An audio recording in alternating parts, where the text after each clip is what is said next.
All right, in this video, I'm going to be working some separation of variables problems. I'm going to be working through BC Homework 5.3.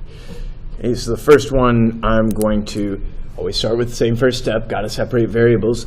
So I'm going to multiply both sides by y and both sides by dx.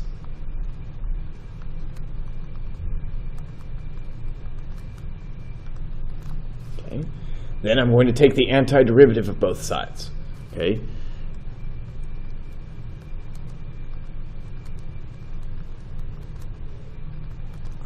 Okay, then I'm going to say, okay, an antiderivative for y, with respect to y, I'm going to increase the power by 1 and then divide by the new power. Okay, increase the power by 1, divide by the new power is going to be x to the 5th, divide by 5 is going to be just 1x to the 5th.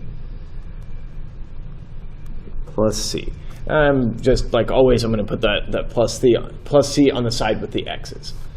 Okay, and as soon as you write down the plus c, you're good to plug in x and y to solve for it. But for me, I generally like to just kind of get at y first. I think there's some situations where you can tell it's going to be beneficial to plug in to find c immediately. But maybe, who knows, maybe we'll run into one of those in this set of problems. Got 13 problems, a lot of separation of variables, so maybe we'll see one. Y squared, I'm going to multiply both sides by 2. Okay, but we don't really do algebra with plus c, so we're just going to say 2c, that's just some other constant, I'm just going to call it c. And then I'm going to take the square root of both sides, and I'm going to have y equals plus or minus the square root of 2x to the 5 plus c. Okay, right? We need to take the square root of this whole side of the equation, so the square root needs to go over the c as well as the 2x to the 5. Also, because I'm taking the square root of both sides of an equation, I need to put in that plus or minus. Now, since I've got a particular solution, or I've got a point that this particular solution goes through, I know it's going to either be the plus or the minus, but for now, okay, I'm just going to say it's one of the two. So now I'm going to plug in to find my value of c. So I'm going to plug in where x is 1 and y is negative 3. So y equals negative 3. That's a negative number, right? So it's going to be the negative square root of probably 9. Okay, so 2x to the 5th is 2 times 1 to the 5th is going to be 2. Plus c. Looks to me like c is going to have to be 7, right? Because the square root of 9 is 3, so the negative square root of 9 is negative 3. So yeah, I'm seeing that c is equal to 7. Okay, but c, this is not our answer, right? Our answer is y equals some function of x. So I'm going to say that my answer is y equals the negative square root, right? Because I chose the negative, of 2x to the 5 plus 7.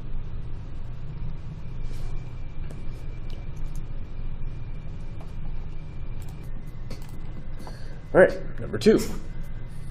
dy dx is x to the 3 over y to the 2. Okay, so I'm going to multiply both sides by y to the 2.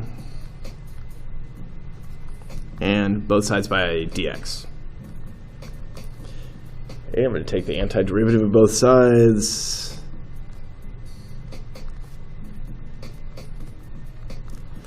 Okay, an antiderivative for y to the 2 is increase the power by 1, divide by the new power. And that's going to be equal to 1/4 x to the 4 plus c. Okay. Now I'm going to try to solve at y. So I'm going to start by getting rid of this 1/3. Okay, I'm going to multiply c by 3, but we don't really do algebra with plus c, so this is going to be plus c. I'm going to take the cube root of both sides to get rid of that y to the 3. And I'm going to get 3/4 x to the 4th plus c. All right. Now I'm going to need to find my value of c to get my particular solution that passes through 0 and negative 2. So y is negative 2 when x is 0. So that's 0 plus c. Okay. Don't think I mentioned this, but when I take the cube root of both sides of an equation, the cube root is unique. There's only one solution to x to the 3rd equals some given number. Only one real solution. So we don't need a plus minus when we're taking a 3rd root or a 5th root or any odd root of both sides of an equation. Just going to mention that. Okay, I'm going to take both sides of the 3rd power to solve for c because it's just the 3rd root of c. And I'm going to say that negative 8 equals the value of c because I took negative 2 and I took it to the 3rd power. All right. So y, my answer is going to be y is the third root of 3/4 x to the 4 minus 8. Let's see. Let's move this back. Field of view. Yeah, there's number 3. All right, negative 4xy. So I'm going to divide both sides by y.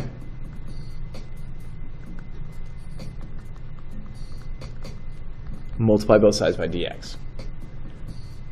Now I'm going to anti-differentiate both sides. An antiderivative for 1 over y, it's not bump up the power y by 1 divided by the new power, because that would be y to the 0 divided by 0. Okay, it's log of the absolute value of y equals antiderivative for negative 4x is going to be negative 2x squared and plus c. Okay, I'm going to try to solve at this y. I'm going to take e to both sides power. So absolute value of y is equal to e to the negative 2x squared plus c, which we are just going to call c e to the negative 2x squared. For reasons that I went over it in class and it's in the video, but e to the c is just some other constant, and so I'm just going to leave it like that. Okay, and then to solve for y, going to get rid of the absolute values. That's going to bring in a plus or minus. And that will be plus or minus c e to the negative 2x squared. All right, and now that we've got that, I think, yeah, I've got it fully solved for y, so it's time to plug in and get my value of c. All right, so when x is 0, y is 5. 5 is a positive number, so it's positive c e to the 0. We know e to the 0 is 1, so I'm going to say 5 equals c times 1. Well, c equals 5. Okay. And so my solution, my particular solution to that differential equation that passes through the point 0, 5 is going to be y equals positive 5 e to the negative 2x squared. Okay. Oh, no. Next one's right next to it. Okay, so dy dx equals y over x to the 4th. Let's see if I can get this kind of, up in the top of the field. So I'm going to multiply both, or divide both sides by y, and I'm going to rewrite that as x to the negative 4.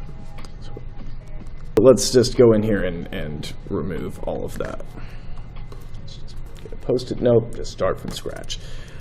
All right, we can do that. Not the end of the world. And okay, so it'll be 1 over y dy equals x to the negative 4 dx. Really, really unfortunate there. And so, okay. So I'm going to anti-differentiate both sides. Log absolute value y equals increase I. Now I get it. Okay, increase the power by 1. That's x to the negative 3. Divide by negative 3. And add in plus c. Oh, this is going to be way better. Absolute value of y equals c e to the negative 1/3 x to the 3rd. And y equals plus or minus c e to that negative 1/3 x to the 3rd. Meaning that when I plug in x equals 1 and y equals 2e to the negative 1/3, it's a positive number, c e to the negative 1/3 times 1 to the 3rd. Okay. Looks to me like that c needs to be 2. That's much better. Thankfully, I had a key from last year to look at to be like, well, that kind of algebra was a little beyond what I've typically seen in AP Calculus. So y equals 2e to the negative 1/3 x to the 3rd. That's a much more reasonable AP Calculus question. All right, that's number 4.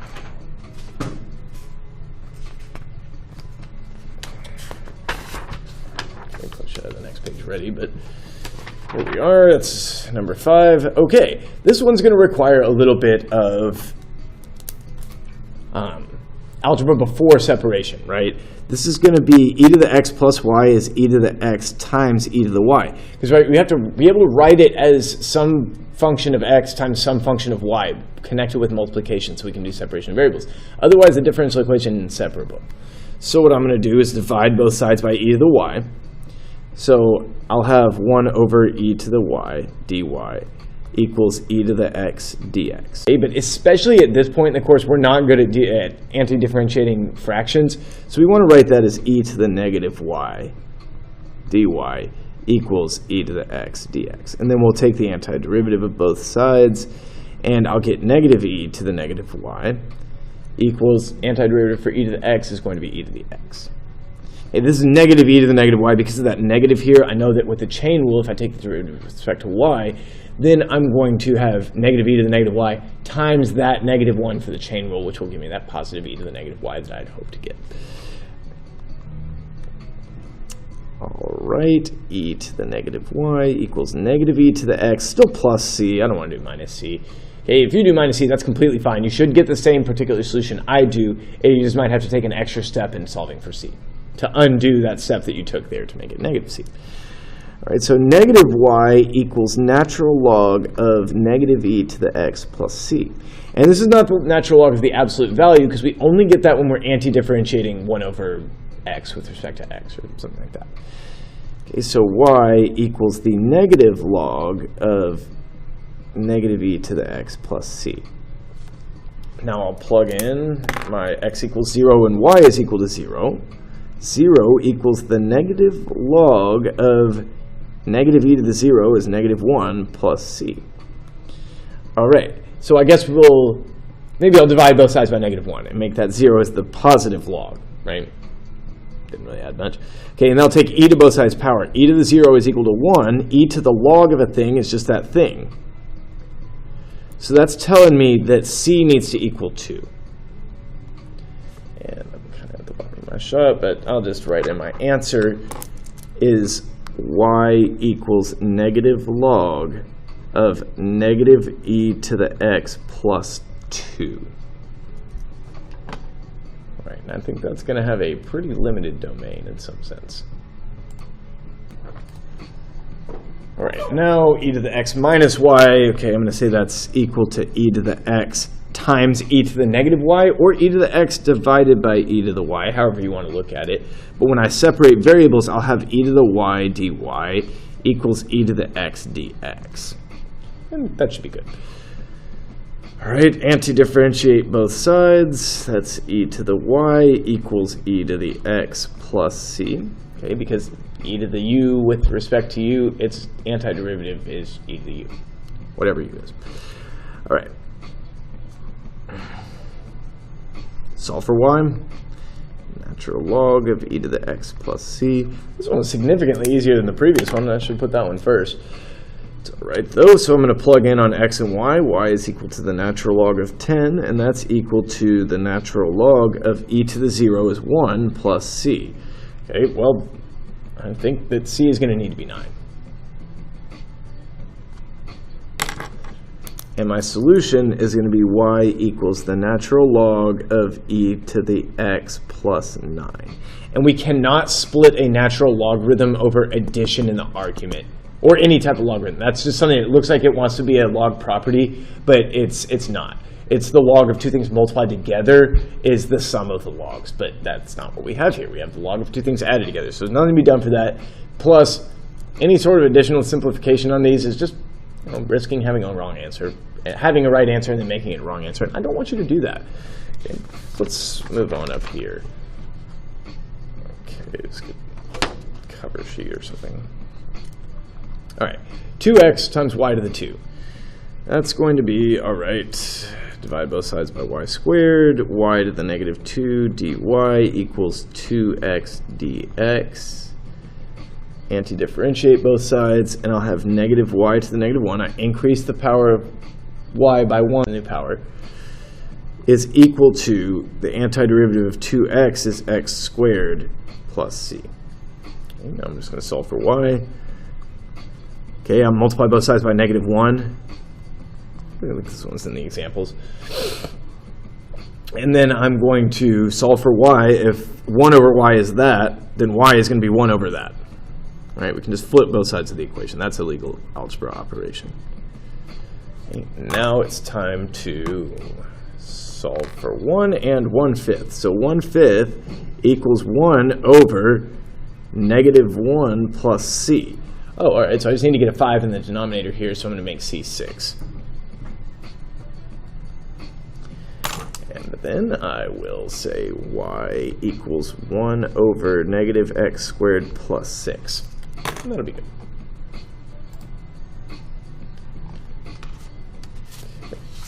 Now this one, okay, there we have it.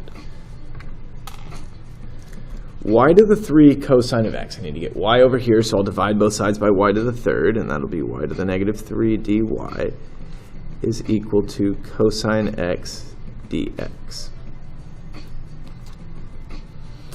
All right, bump up the power by 1, divide by the new power.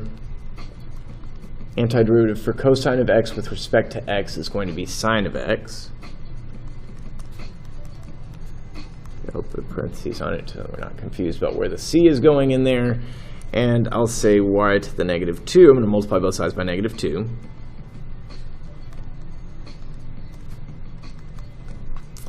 Right, again, not doing algebra with plus c. Okay, going to multiply it by -2, and it's still going to be plus c. And then I'm going to, wait a second, what am I going to do? Oh, okay, if I want to get rid of this, okay, I guess 2 approaches I can see. On one hand, you could just say y equals -2 sine of x plus c to the -1/2 power. Just take both sides of this equation to the -1/2 power. But if you don't like that, or you don't just see that immediately, what you would want to do is go over here and write it as 1 over y squared. Pardon me. And all right, that's 1 over y to the 2 is equal to -2 sine x plus c. So y squared is 1 over -2 sine of x plus c. And then I could solve by taking the square root of both sides. Oh, and that actually does have the advantage of reminding you to consider the plus minus. Although I wouldn't have gotten very far with this, because I'd have been like, wait a second, how is -1/3 equal to something to the -1/2 power? That doesn't really make sense. It could be negative that to the 1/2 power. Okay, so I'm going to need a plus minus right there, but I'll bring that in a second. I've got 1 in the numerator. But notice that, provided I remember my plus minus in that situation, yeah, that's a tricky one. Provided I remember that, these are the same thing, right? -1/2 power is 1 over the square root of that thing. Okay, so I'm going to just get that out of here. Kind of plug in on my x and y. Y is -1/3. That's negative something to the -1/2. Well, I mean, you could... I'll show you a couple of ways to deal with that too, just in case you're not sure what to do. Okay, -2 times sine of pi.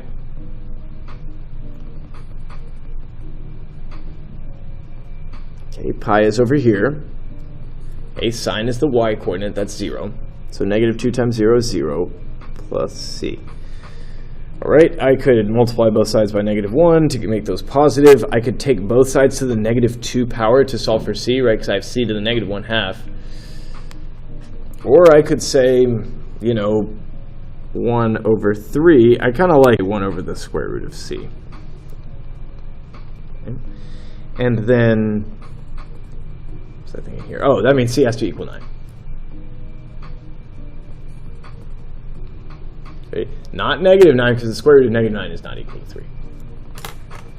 So my final solution is y equals, I use the -1 because of the negative output in y, negative of -2 sine x plus 9 to the -1/2 power. That is not the same. You can't just distribute that negative in there. It doesn't work like that. Okay, that's that would be illegal algebra. What was I going to say about this? Don't remember. Oh, yeah. Had I gone a different way, I don't think I have anything else to say about that problem. That was number 8. Okay, I think I'm going to go heat up my food now, and then I'll just be back and record the rest of these later. All right. I'm back. I've eaten. Just in a better frame of mind, I think. All right. So here, number 9.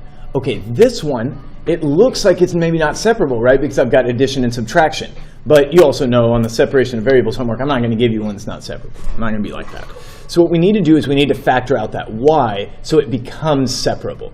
So I'm going to rewrite dy dx equals y times 1 minus 3x squared.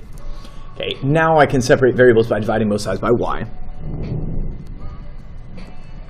and multiplying both sides by dx. Okay, anti-differentiate both sides. I'll have log of the absolute value of y. An antiderivative for 1 with respect to x is x.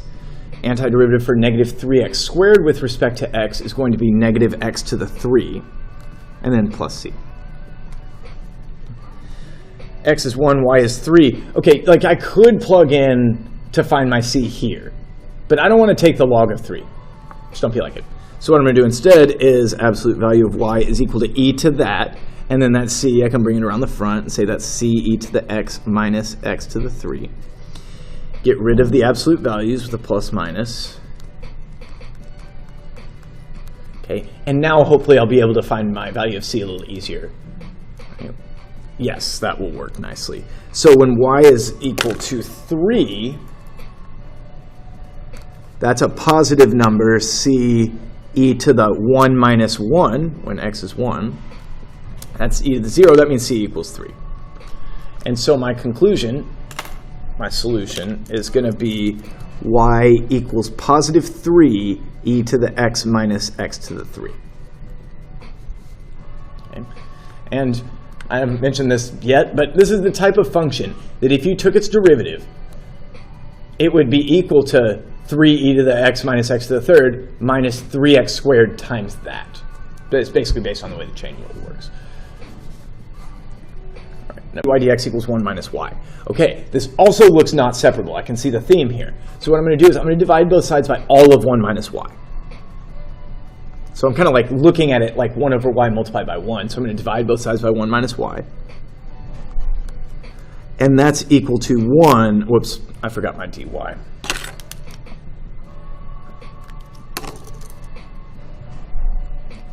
And so that's going to be 1 dx. And these are things we can take the antiderivative of. Okay? This is going to be a little tricky, though, right? Because this is like, you think about, okay, if it was 1 over y, that would be log of the absolute value of y. So let's just try log absolute value of 1 minus y and see what's going to kind of happen. If I take the derivative of log of 1 minus y with respect to y, I'm going to have 1 over 1 minus, again, kind of ignoring the consequences of the absolute value for a second. 1 over 1 minus y times the derivative of 1 minus y with respect to y, which is negative 1. So I need to prepare for that negative 1 by putting a negative there. And that'll be a good antiderivative for 1 over 1 minus y with respect to y. And then an antiderivative for 1 with respect to x, it's going to be x. And I won't forget my plus c. All right, 0, negative 1. Yeah, I'm going to just start solving. So log absolute value 1 minus y is negative x plus c.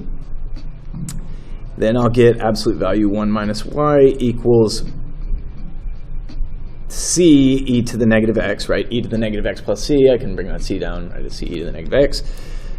Start getting at the y by getting rid of the plus or the absolute value, which induces a plus or minus over here.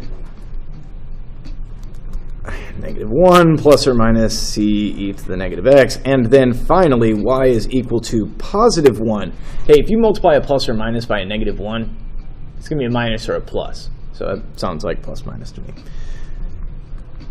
And I will plug in x equals 0 and y equals 1, or negative 1, is equal to 1 minus something, right? Because e to the negative x is always going to be a positive number. So I'm going to be subtracting something to get to negative 1. 1 minus c e to the negative 0, that's e to the 0 is 1. Okay? That means that c equals negative 2, or 2 in this. But I'm going to have a minus, and then the number is going to be a 2.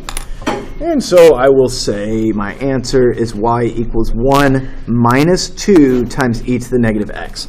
And when you make that kind of consideration with the plus or the minus, what you might like to do is just check and make sure that on your answer, 0, -1 fits in. And if I plug in 0, I am indeed going to get 1 minus 2 is -1. So that feels right.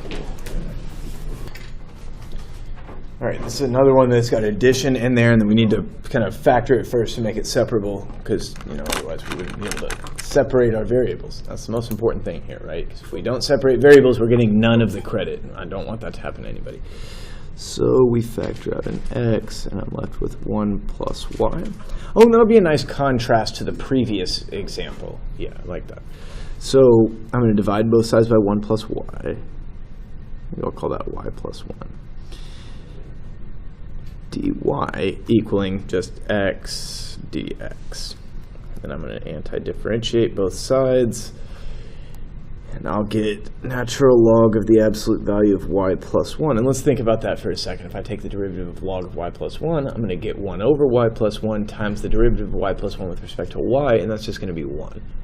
Okay, so that seems like this is going to be a valid antiderivative. Really, the issue in the previous problem was the negative next to the y, right? And had that been a 2 next to the y, that would have also caused other consequences that hopefully we will see at some point. Maybe settle on the notes.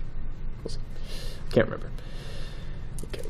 Antiderivative for x is going to be 1/2 x squared, and then add c. Okay. I'm going to start trying to get at that y plus 1 by taking e to both sides power. And that's y plus 1 absolute valued equals e to the 1/2 x squared plus c.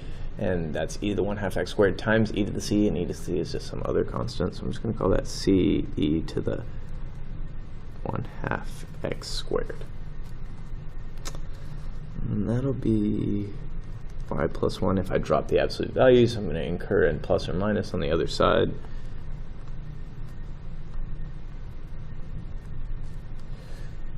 And then I'll just solve for y.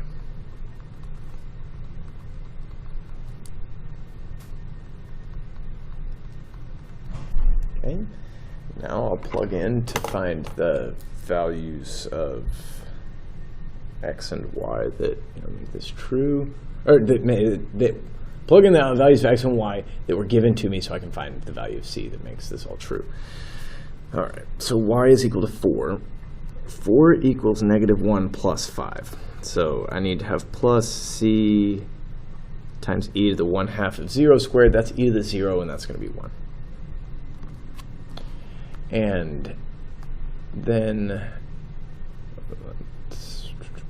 c is 5. And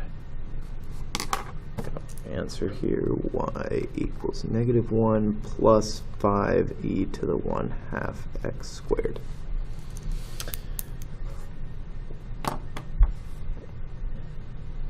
Yeah, that looks good. Number 12, I've got dy dx is square root of x multiplied by y. And so I will clear out the y, so I'll have 1 over y dy equals x to the 1/2 dx. Anti-differentiate both sides, and this is log of the absolute value of y equals increase the power by 1, divide by the new power. Don't forget plus c. Now I'm going to solve for y by taking e to both sides power.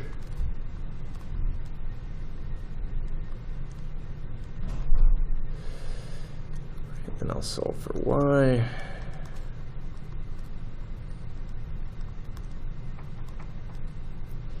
And I'll plug in x equals 0 and y equals 6. So 6 is going to be positive c e to the 0. And then I'm going to have 6 equals c. A equals positive 6 e to the 2/3 x to the 3/2. All right, now the last one we've got for this set, and there will be others, is going to be dy dx equals cosine of 3x. That's not very exciting. That's not separation of variables, but I guess in a sense it is separable because it's the x is here, the y is kind of like multiplied by 1. That is a function of y, so it's not a very interesting one. So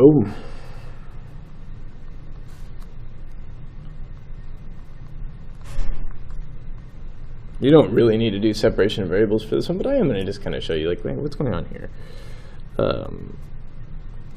Is the antiderivative of 1 dy is just going to be y. Antiderivative of cosine of 3x, let's start with sine of 3x, plus c. But I know that if I take the derivative of sine of 3x, I'm going to get cosine of 3x multiplied by 3 for the chain rule. So I need to prepare for that by dividing by 3. And then, well, I've got a point here, pi over 2 and 2, so I'll get my red pen. I'll plug in x equals pi over 2 and y equals 2. So 2 equals 1/3 of the sine of 3 times pi over 2. 3 times pi over 2 is 3 pi over 2 plus c. All right, 3 divided by 2, that's 1.5. Okay, we know that on the roll, this is 0 and 2 pi, so that would be 1.5 pi. Okay, or you could say that is pi, and that's half of pi, so pi plus another half is, either way, it's going to be down here. That's 3 pi over 2. And then the sine is the y coordinate down here, which is going to be -1, because that's as negative as it gets. So I've got 1/3 of -1.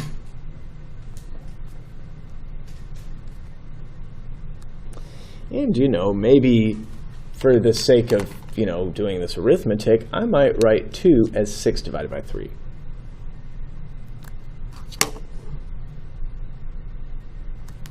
And so 6 divided by 3, I'm going to add 1 over 3 to both sides, and I'm going to get 7 divided by 3 equals c. And so, in conclusion, I'm going to say that my solution to this differential equation that passes through the point pi over 2 and 2 is y equals 1/3 of the sine of 3x plus 7/3. That's all I got for you for this video.